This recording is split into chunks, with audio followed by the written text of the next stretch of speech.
بسم اللہ الرحمن الرحیم ولا يجوز بیع المراعی ولا اجارتها کہ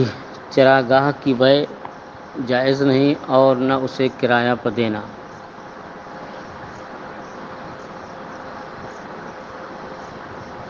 کہ مرعا کی جمع مرعی، مرعا کے معنی چراگاہ، جہاں گھاس ہوتی ہے جانور چرتے ہیں، تو یہ چراگاہ کی بیع، یہاں چراگاہ کی بیع مراد نہیں ہے بلکہ چراگاہ کی بیع سے مراد گھاس ہے، کہ وہ گھاس جو رفاہ عام پر ہوتی ہے کہ جو چاہے اپنے جانور کو چرائے، وہ کسی کی ملک نہیں ہوتی، اس کا بیچنا جائز نہیں اور نہ اس جگہ کو کرائے پر دینا جائز ہے۔ صاحب رائے فرماتے ہیں والمراد القلع، کہ یہاں چراگاہ سے مراد جو ہے گھاس ہے، کہ عام چراگاہ جو کسی بندے کی ملک نہیں ہوتی، سبھی کو یہ حق ہوتا ہے کہ اپنے جانور وہاں چرائیں، وہاں سے گھاس چھیل کر کے لائیں، تو اس گھاس کو بیچنا جائز نہیں ہے۔ اما البیع، کیوں بیچنا جائز نہیں ہے؟ فَلِأَنَّهُ وَرَدَ عَلَى مَا لَا يَمْلِكُهُ، کیونکہ یہاں بیع وارد ہوئی ہے ایسی شے پر کہ وہ بندہ جس کا مالک نہیں، اور بیع صحیح ہونے کی ایک شرط یہ ہے کہ بائع جو ہے مبیع کا مملوک ہو، جو چیز بیچی جا رہی ہے بائع کی ملک میں ہو، اور اگر اس کی ملک نہیں تو اسے بیچنا جائز نہیں ہے۔ فرماتے ہیں کہ بیع جو ہے اس لیے جائز نہیں کہ وہ عارض ہوئی ہے ایسی شے پر جس کا وہ مالک نہیں، کیوں کہ لاشتراک الناس فیہ بالحدیث، کہ بحکم حدیث اس میں سارے لوگوں کا حق مشترک ہے، کہ جیسے وقفی قبرستان ہوتا ہے کہ جو بھی مسلمان اس میں دفن ہو کسی کو روکنے کا اختیار نہیں، ہر مسلمان کو یہ حق ہے۔ تو ایسے ہی جو چراگاہ ہوتی ہے جیسے نہر ہے، تو نہر سے پانی لینے کا حق ہر انسان کو ہے، اور چراگاہ جو کسی کی مملوکہ نہیں اس میں اپنے جانوروں کو چرانے کا حق ہر انسان کو ہے۔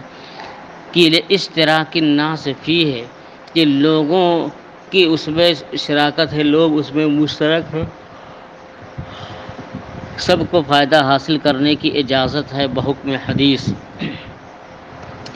حدیث شریف میں جو ہے فرمایا گیا کہ الناس شرکاء فی الثلث، کہ فی الثلاث، کہ لوگ جو ہے تین چیزوں میں شریک ہیں، پانی، آگ اور گھاس۔ مثلا کنواں ہے، نہر ہے، ندی ہے، تو اگر کوئی کنویں سے، نہر سے، ندی سے پانی لینا چاہے تو کوئی روک نہیں سکتا ہے۔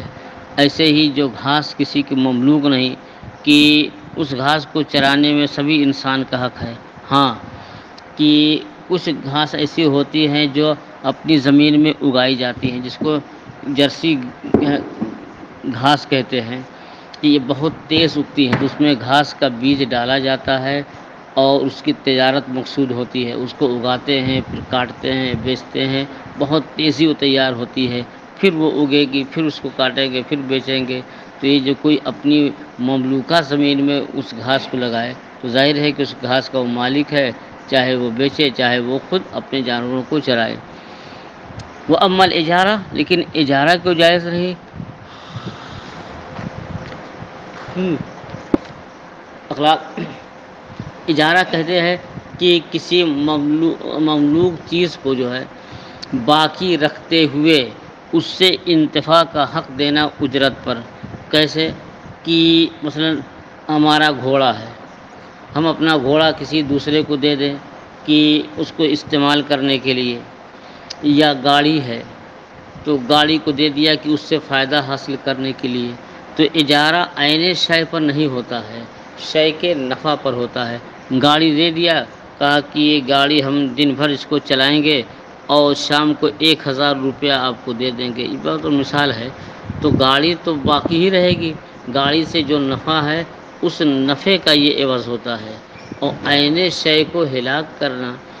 کہ انتفاع حاصل کرنا یہ اجارہ نہیں۔ مثلا 1 لیٹر دودھ آپ نے کہا کہ مجھے بیچو نہیں بلکہ 1 لیٹر دودھ کرائے پر دے دو، میں 50 روپیہ دوں گا، تو دودھ باقی رکھتے ہوئے اس سے انتفاع کی کوئی صورت ہے ہی نہیں۔ ہاں، دودھ جب ہلاک ہوگا تبھی تو اس سے فائدہ حاصل ہوگا، یا تو اسے آپ دہی بنا دیں، تو جب دہی بن بھی جائے گا بھی فائدہ نہیں ہے، اس سے جو ہے آپ پی لیں، روٹی سے کھا لیں۔ دودھ ہے تو دودھ سے انتفاع جائز نہیں جب تک کہ وہ جو ہے دوسرے کی ملک میں جو ہے داخل نہ ہو جائے، کہ عین دودھ میں جو ہے کہ عین شے پر جو ہے یہ کرایہ ہوتا ہی نہیں ہے، اور یہاں دودھ پی لیں گے تو عین شے کی بے ہوتی ہے، اور کرایہ ہوتا ہے کہ عین کو باقی رکھتے ہوئے اس سے انتفاع حاصل کرنا۔ مثلا مکان ہے، دکان ہے، کہ اس کا کرایہ صحیح ہے کہ عین مکان باقی رکھتے ہوئے اس سے انتفاع مقصود ہوتا ہے کہ اس سے فائدہ حاصل کیجیے، رہائش اختیار کیجیے، دکان لگائیے۔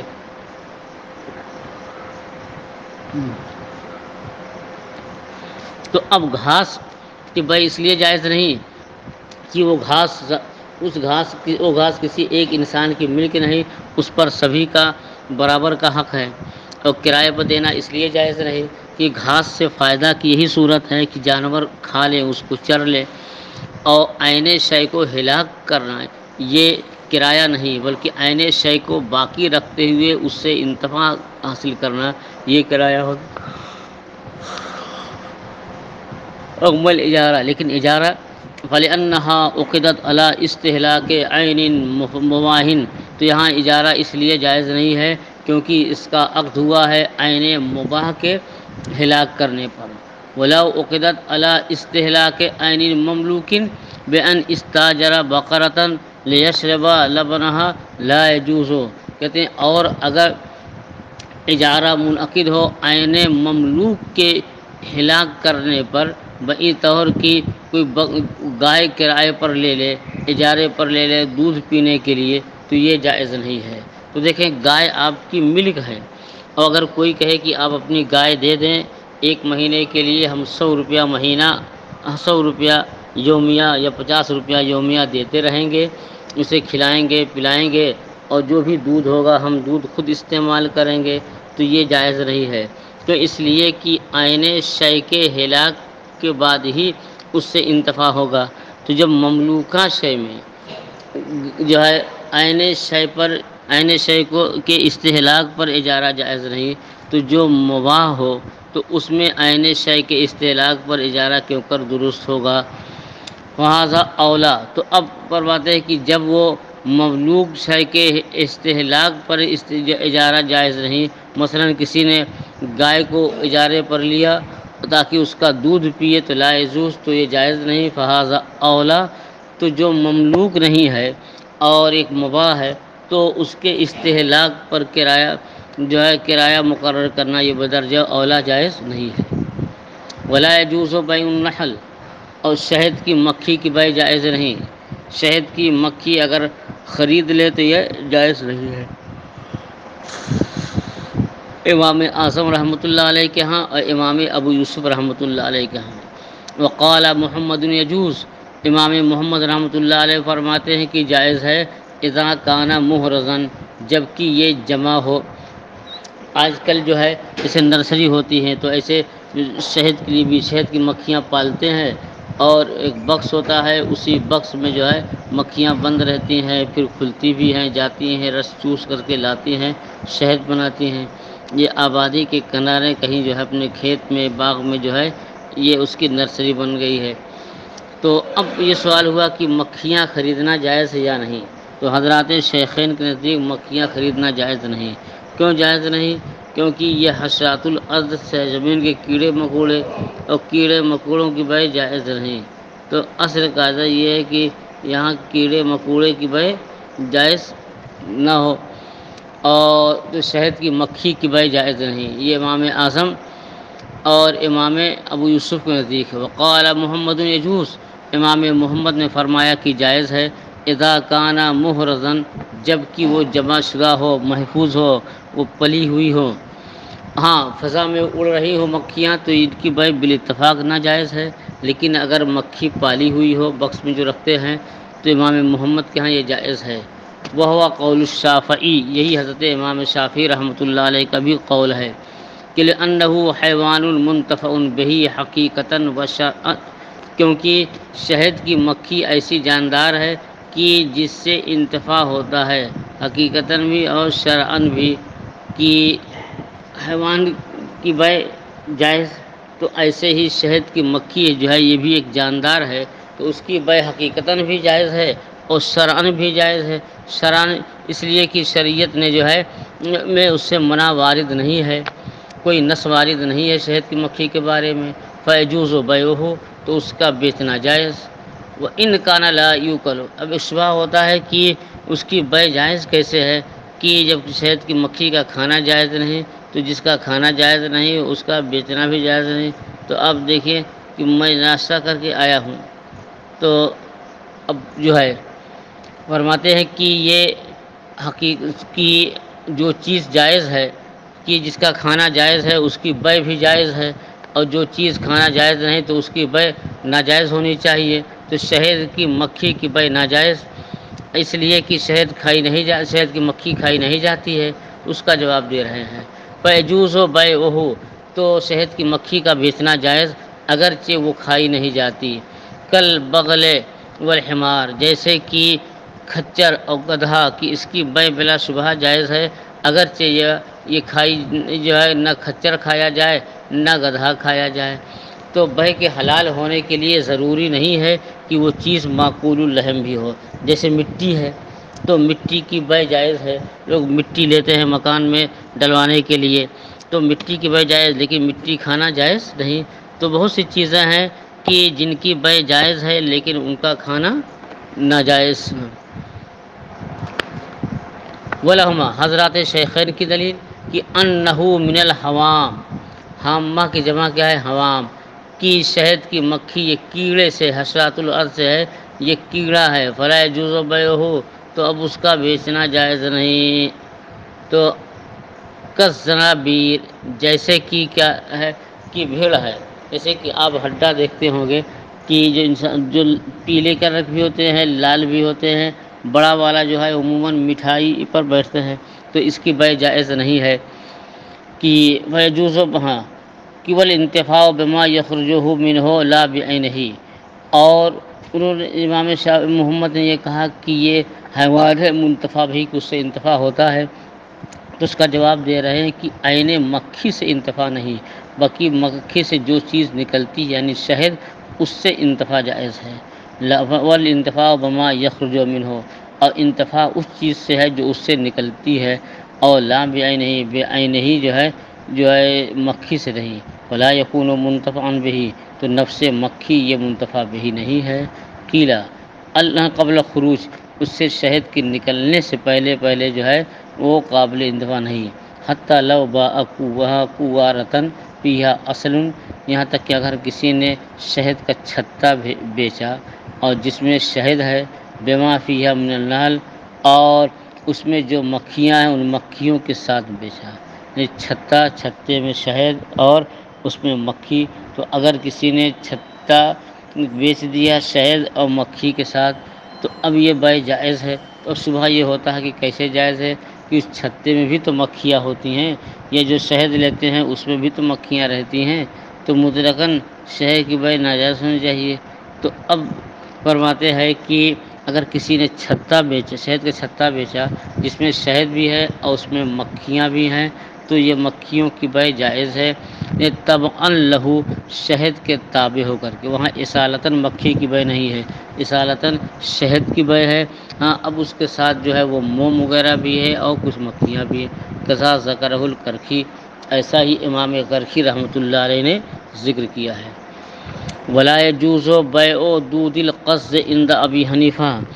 اصلی ریشم کیڑے سے تیار ہوتا ہے، کچھ تو ایسے ریشم بناتے ہیں دھاگے کی طرح، وہ پیور ریشم نہیں۔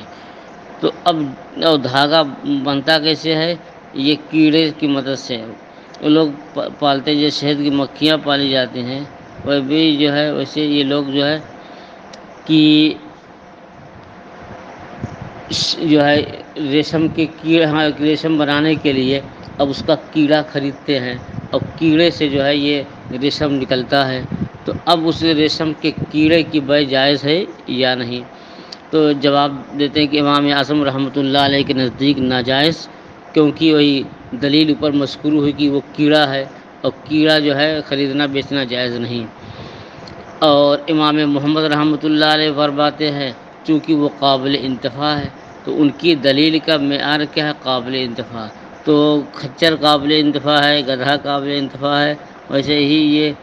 جو ہے یہ بھی قابل انتفاع ہے، اس لیے ان کے نزدیک اس کی بیع جائز ہے. دیکھیے ولا یجوز بیع دودھ القص، قص کے معنی ریشم، اور ریشم دودھ کا کیڑا، اور ریشم کے کیڑے کی بیع جائز نہیں. کیوں؟ لأنہ من الحوام، اس لیے کہ یہ اس لیے ہاں کیوں وہ جو ہے حوام سے یعنی کیڑا ہے.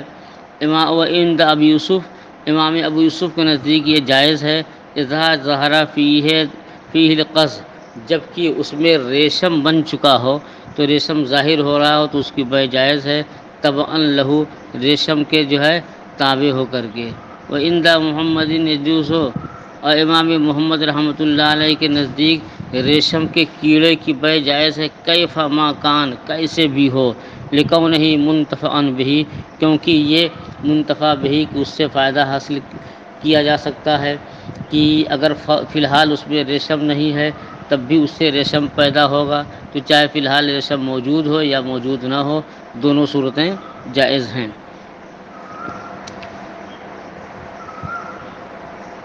وعند محمد یجوز کیف ما کان، امام محمد رحمۃ اللہ علیہ کے نزدیک جو ہے ریشم کے کیڑے کی بیع جائز ہے جیسے بھی ہو، کہ لکونہ منتفعا بہ، کیونکہ وہ منتفع بہ ہے کہ اس سے فائدہ حاصل کرنا جائز ہے. ولا یجوز بیعہ عند ابی حنیفہ وعندہما یجوز. اور تو ریشم کا کیڑا ہوتا ہے، کیڑا یہ پیدا ہوتا ہے انڈا سے. اب تو یہ ہے کہ ریشم کے کیڑے کی بیع جائز نہیں، تو اب کیڑا بھی نہیں پیدا ہوا، ابھی انڈا کی شکل میں، جیسے کبوتر ہے پہلے وہ انڈا رہتا ہے، انڈا کے بعد پھر بچے پیدا ہوتے ہیں. چھپکلی ہے، آپ نے دیکھا ہوگا، چھپکلی کا چھوٹا چھوٹا جو ہے انڈا ہوتا ہے، اور پہلے وہ پئیں گے پھر بعد میں جو ہے اڑائیں گے. تو اب وہ فرماتے ہیں کہ ہاں ریشمی کیڑے کے انڈے کی بیع جائز نہیں امام اعظم رحمۃ اللہ علیہ کے نزدیک. وعندہما یجوز، اور حضرات صاحبین کے نزدیک یہ جائز ہے، کہ لمکان ضرورہ، یہ ضرورت کی وجہ سے، اور ضابطہ ہے کہ الضرورات تبیح المحظورات، کی ضرورتیں ممنوع کو مباح کر دیتی ہے. وقیل ابو یوسف ما ابی حنیفہ، یہ قول ہے کہ امام اعظم ابو حنیفہ رضی اللہ تعالی عنہ کے ساتھ امام ابو یوسف بھی ہیں، ان دونوں بزرگوں کا بھی جو ہے ایک ہی قول ہے. وہ کما فی دود القص، جیسے کہ ریشمی کیڑے میں، کہ ریشمی کیڑے کی بیع امام اعظم امام ابو یوسف نے نزدیک ناجائز، تو ایسے ہی جو ان کی اولاد، بچے کی اولاد جو ہے بغیر اس کے جائز ہے نہیں، اس کے لیے ہاں. ولا یجوز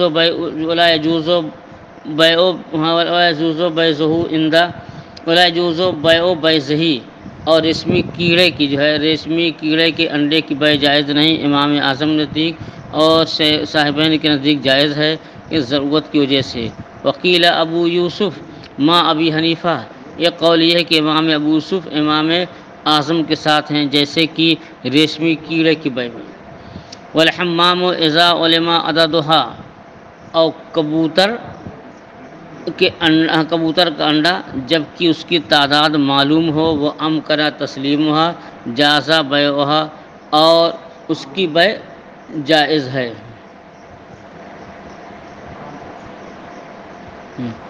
کہ کبوتر کا بچہ ہو یا کبوتر کا انڈا ہو، تو کبوتر کے بچے کی بیع بھی جائز ہے، کبوتر کے انڈے کی بھی بیع جائز ہے. اور کبوتر کی بیع حمام، جب کہ اس کی تعداد معلوم ہو کہ کتنی کبوتر ہے، اور اسے مشتری کے حوالے کرنا ممکن ہو، تو اس کی بیع جائز، لأنہ مال مقدور التسلیم، کیونکہ یہ مال ہے جو مقدور التسلیم ہے. ولا یجوز بیع العابق للنہی، نبی علیہ السلام، اور جو ہے کہ بیع جائز نہیں لنہی حضور صلی اللہ علیہ وسلم کے منع کرنے کی وجہ سے، کہ ولأنہ لا یقدر علی تسلیمہ، کسی نے منع نہیں کیا ہے اس کے سپرد کرنے پر. اور جو غلام بھاگ جائے اس کو جو ہے عبد آپ بھی کہتے ہیں بھگیڑو غلام۔ تو بے کی شرائط میں سے شرط یہ بھی ہے کہ بے کہ مبی مقدور التسلیم ہو، کہ مشتری بائع جو ہے مبی کو مشتری کے حوالے کر سکتا ہو، اور اگر ایسی چیز ہو کہ بائع کو اس پر قدرت نہیں ہے مشتری کے حوالے کرنے پر، تو یہ بے فاسد ہوگی۔ جیسے فضا میں اڑتی ہوئی چڑیا، یعنی کہ اسے ہم یا آپ کوئی بھی مشتری کے حوالے نہیں کر سکتے ہیں۔ والحمام، اور کبوتر جب اس کی تعداد معلوم ہو اور اس کو سپرد کرنا ممکن ہو تو اس کی بے جائز ہے، اس لیے کہ یہ مال مقدور التسلیم ہے۔ اور ولا یجوز بیع العابق، اور بھاگے ہوئے غلام کی بے جائز نہیں، کہ نہیں یہ حضور اقدس صلی اللہ علیہ وسلم کی ممانعت کی وجہ سے، کہ وَلِأَنَّهُ لَا يَقْدُرُ عَلَىٰ تَسْلِيمِهِ، کیونکہ جو ہے اس بندہ اس کے سپرد کرنے پر قادر نہیں ہے۔ تو ہاں، اور اگر اس کو سپرد کر دے، کبوتر اس طرح ہو کہ بندہ اس کے سپرد کر دے، تو کبوتر ہو یا غلام ہو تو اس کی بے جائز ہو جائے گی۔ وَلِأَنَّهُ لَا يَقْدُرُ عَلَىٰ تَسْلِيمِهِ، کیونکہ جب غلام بھاگا ہوا ہے تو بائع اس کے جو ہے سپرد کرنے پر قادر نہیں۔ إِلَّا أَن يَبِيعَهُ مِن رَجُلٍ زَعَمَ أَنَّهُ عِندَهُ، مگر یہ کہ اس کو کہ وہ غلام بیچے، اس شخص سے بیچے کہ جس کو یہ گمان ہو کہ یہ غلام اسی کے پاس ہے، تو یہ جائز ہے۔ مثلاً کہ زید کا غلام بھاگ گیا اور بھاگ کر کے بکر کے ہاں پناہ لیے ہوئے ہے، بکر کے گھر میں ہے۔ اب بکر نے زید سے کہا کہ تم اپنا غلام بیچ دو، تو ظاہر ہے کہ جب غلام بیچے گا تو ہاں بکر ہی کے جو ہے بکر ہی کے پاس وہ غلام ہے، تو اس کی بے جو ہے یہ جائز ہے۔ تو فرماتے مگر یہ کہ بیچے ایسے شخص سے جو گمان کرتا ہو کہ غلام اس کے پاس ہے۔ لأن المنح بیع عابق مطلق، کیونکہ جو ہے مطلق غلام کی بے سے ممانعت ہے۔ وهو ان يكون عابقا في حق المتعاقدين، کہ وہ عابق ہو، بھاگا ہوا ہو بائع اور مشتری دونوں کے حق میں۔ وهذا غیر عابق فی حق المشتری، اور جب غلام مشتری ہی کے پاس ہے تو مشتری کے حق میں بھاگا ہوا نہیں۔ وَلِأَنَّهُ إِذَا كَانَ عِندَ الْمُشْتَرِي انتفى الْعِزُّ عَنِ التَّسْلِيمِ، اور جب یہ جب غلام جو ہے مشتری ہی کے پاس ہے تو غلام کو مشتری کے پاس سپرد کرنے سے عاجز ہونے کی نفی ہو گئی، اور بھاگے ہوئے غلام کی بے اس لیے ناجائز تھی کہ بائع اسے مشتری کے حوالے کرنے پر قادر نہیں، اور یہاں وہ غلام بائع مشتری ہی کے پاس موجود ہے، اس لیے عز کی نفی ہو گئی۔ وَهُوَ الْمَانِعُ، اور بھاگے ہوئے غلام کی بے جو ممنوع تھی اسی وجہ سے کہ وہ مقدور تسلیم نہیں۔ وَلَوْ كَانَ لَمْ يُشْهِدْ يَجِبُ أَنْ يَصِيرَ قَابِضًا، اب یہ ثم لا يصير قابضا بمجرد الأخذ إذا كان في يده وكان أشهد عند أخذه لأنه أمانة عنده، وقبض الامانت لا ينوب عن قبض المبیع۔ اب اس کی چند صورتیں ہیں کہ زید کا بھاگا ہوا غلام بکر کے پاس ہے۔ اب ایک تو صورت یہ ہے کہ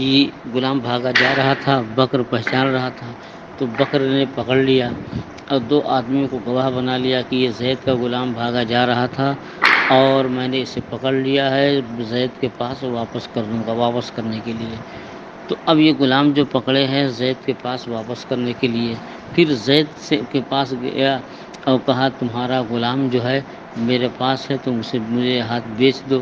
تو اب اس نے بیچ دیا، تو اب یہ غلام جو ہے یہ بکر کے قبض امانت میں ہے، کیوں؟ اس لیے کہ اس سے معلوم ہو گیا کہ کس نے بیچا ہے، کون اس کا مالک ہے، اور تو اسے بیچنا جو ہے جائز تو ہے، لیکن اب یہ قبضہ کیا ہے، قبضہ مانا جائے گا کہ نہیں؟ فرماتے ہیں کہ پھر جو ہے وہ مشتری قابض نہیں ہوگا صرف عقد ہی سے، جبکہ مشتری کے ہاتھ میں ہو اور اس نے گواہ بنا لیا ہو اس کے پکڑتے وقت کہ یہ میں فلاں کے لیے پکڑ رہا ہوں، لأنه امانۃ عنده، کیونکہ اس صورت میں بائع کے پاس وہ امانت ہے، کیونکہ مشتری کے پاس امانت ہے، کیونکہ اس نے جو ہے زید ہی کے لیے پکڑا ہے کہ میں واپس کر دوں گا۔ وقبض الامانت لا ينوب عن قبض البیع، اور امانت کا قبضہ یہ بیع کے قبضے کے قائم مقام نہیں ہوتا۔ ولو كان لم يشهد، اور اگر جو ہے مشتری نے جب غلام پکڑا ہے اور پکڑتے وقت یہ گواہ نہیں بنایا تھا کہ میں اسے واپس کر دوں گا، تو یجب ان یصیر قابضاً، تو واجب یہ ہے کہ وہ جو ہے جب اس نے خرید لیا تو خریدتے ہی وہ بائع کے قبضے میں ہو جائے، ان مشتری کے قبضے میں ہو جائے، کہ لأنه قبض غصب، کیونکہ یہ غصب کا قبضہ ہے۔ ولو قال عند هؤلاء، اور اگر اس وقت ہے کہ بع منی عند ولو قال ہوا عند فلان فبعه منی، اب یہاں تیسری صورت ہے کہ غلام جو زید کا بھاگا ہوا غلام مشتری کے پاس نہیں بلکہ تیسرے آدمی کے پاس ہے، مثلا خالد کے پاس ہے، اور زید سے کہا کہ تمہارا غلام جو ہے خالد کے پاس ہے، تم اس کو میرے ہاتھ بیچ دو۔ کہتے ہیں اگر کہا تمہارا غلام فلاں کے پاس ہے فبعه منی، تم اس کو میرے ہاتھ بیچ دو، فباعه، تو اس نے بیچ دیا، لا یجوز، تو یہ بھائی جائز نہیں، کہ لأنه عابق فی حق المتعاقدین، کیونکہ متعاقدین کے حق میں وہ بھاگا ہوا غلام ہے، ولأنه لا يقدر على تسلیمہ، کیونکہ اس کے سپرد کرنے پر وہ قادر نہیں، ولو باع العابق، اور اگر بھاگے ہوئے غلام کو بیچا، ثم عاد من العباق، پھر وہ بھاگے ہوئے سے واپس آ گیا، تو لا یتم ذلک العقد، تو یہ عقد تام نہیں، کیوں؟ اس لیے جب وہ غلام بھاگا تھا پتہ نہیں کہ کہاں ہے، تو وہ بیع باطل تھی، اور جب غلام لوٹ کر آ گیا تو اب بیع منعقد نہیں ہوگی، بلکہ اثر نو ان کو جو ہے ایجاب و قبول کرنا ہوگا۔ کہتے ہیں اور اگر جو ہے بھاگا ہوا غلام واپس آ جائے تو یہ جو ہے لا یتم ذلک، تو عباق اگرچہ تام نہیں ہے، لأنہ وقع باطلا، کیونکہ بھاگے ہوئے غلام کی بیع باطل ہے، تو لانعدام المحلیت، محل کے معدوم ہونے کی وجہ سے، کبیع الطیر فی الہوا، جیسے کہ ہوا میں پرندے کی بیع، چڑیا کی بیع۔ وعن ابی حنیفہ انہ یتم العقد، امام اعظم رحمۃ اللہ علیہ سے مروی ہے کہ یہ بیع تام ہے، کہ اذا لم یفسخ، جبکہ وہ فسخ نہ ہو، لأن العقد انعقد بقیام المالیت، کیونکہ عقد جو ہے منعقد ہو گیا مالیت کے قائم ہونے کی وجہ سے، والمانع قد ارتفع، اور مانع جو ہے مرتفع ہو چکا ہے، وہ اور سپرد کرنے سے عاجز ہونا ہے، وکما اذا ابقى بعد البیع، کہ جیسے ہی خریدنے کے بعد غلام بھاگ جائے تو بیع صحیح ہے، تو ھکذا یروى عن محمد، ایسے ہی امام محمد رحمۃ اللہ علیہ سے مروی ہے۔ وقال ولا يجوز بيع لبن امرأة في قدح، عورت کا دودھ بیچنا جائز نہیں، عورت کے پستان میں دودھ ہے اور اس کی بیع جائز نہیں، اور کیونکہ عورت یہ آزاد ہے اور انسان ہے، انسان کے جز کی بیع جائز نہیں۔ اچھا، اور اب اس کی دو صورت ہے کہ دودھ پستان میں ہے یا پستان سے نکال کر کے گلاس اور پیالے میں ہے، خواہ پستان میں ہو اور خواہ جو ہے نکال کر کے کپ پیالے گلاس میں ہو، اس کی بھی بیع جائز نہیں، اور عورت کے دودھ کی بیع جو پیالے میں ہو جائز نہیں۔ وقال الشافعی یجوز، امام شافعی فرماتے ہیں کہ اس کی بیع جائز، لأنہ مشروب طاہر، کیونکہ یہ دودھ پی جانے والی چیز ہے، طاہر ہے، اور ہماری دلیل کی انہ جز الآدمی، کی یہ آدمی کے جز ہے، وہو بجمیع اجزائہ مکرم مصون عن الابتذال بالبیع، کہ یہ آدمی کا جز ہے اور آدمی کا جز مکرم ہے، معظم ہے، اور بیع کے ذریعے سے جو ہے اس کے تحقیر سے محفوظ ہے، کہ جو چیز بیچی جاتی ہے تو بائع کو اختیار ہے کہ اپنی مملوکہ چیز، مشتری کو اختیار ہے کہ اپنی مملوکہ چیز جس طرح چاہے استعمال کرے، تو گویا جو ہے وہ مبتذل ہے بیع کے ذریعے سے، لیکن انسان کا جز جو ہے یہ محفوظ ہے ابتذال سے۔ ولا فرق فی ظاہر روایا، ظاہر روایا میں کہ آزاد عورت کے دودھ اور باندی کے دودھ میں کوئی فرق نہیں۔ وعن ابی یوسف انہ یجوز بیع لبن الامۃ، امام ابو یوسف رحمۃ اللہ علیہ کے نزدیک باندی کا دودھ کی بیع جائز ہے، اس لیے انہ یجوز ایراد العقد علی نفسها، کیونکہ کہ نفس باندی، ذات باندی پر عقد وارد کرنا جائز ہے، کہ باندی کی بیع جائز، تو جب باندی کی جائز ہے تو اس کی جیسے پستان سے جائز کیوں نہیں ہوگا۔ امام ابو یوسف فرماتے ہیں کہ نفس کی باندھی کا دودھ بیچنا جائز اسے اس لیے کہ نفس باندھی پر عقد وارد کرنا جائز ہے، وقضا اللہ جو ہے کہ فقضا اللہ جزیہ ایسے اس کے جزء پر بھی جائز، یہاں سے اس کی جزء کی بائے بھی جائز، جب نفس باندھی کی بائے جائز تو اس کے جزء یعنی دودھ کی بائے بھی جائز ہے امام ابو یوسف نزدیک۔ قل ہم کہتے ہیں کہ الرق کو قد حلا نفسہا کہ رقیت تو اس کے نفس میں حلول کر چکی ہے، فاما الذین طعم اللبن فلا رق فیہ لیکن دودھ تو دودھ میں کوئی رقیت نہیں ہے،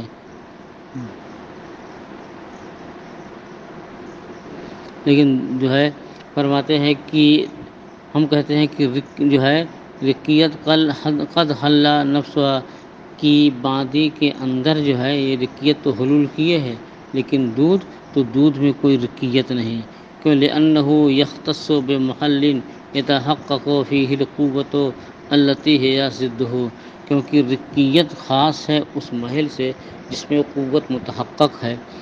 کہ یعنی جس کو آزاد کرنا، آزادی کا تحقق ہو سکتا ہے، التی ہے ضدہ اور جو کہ رقیت کی ضد ہے،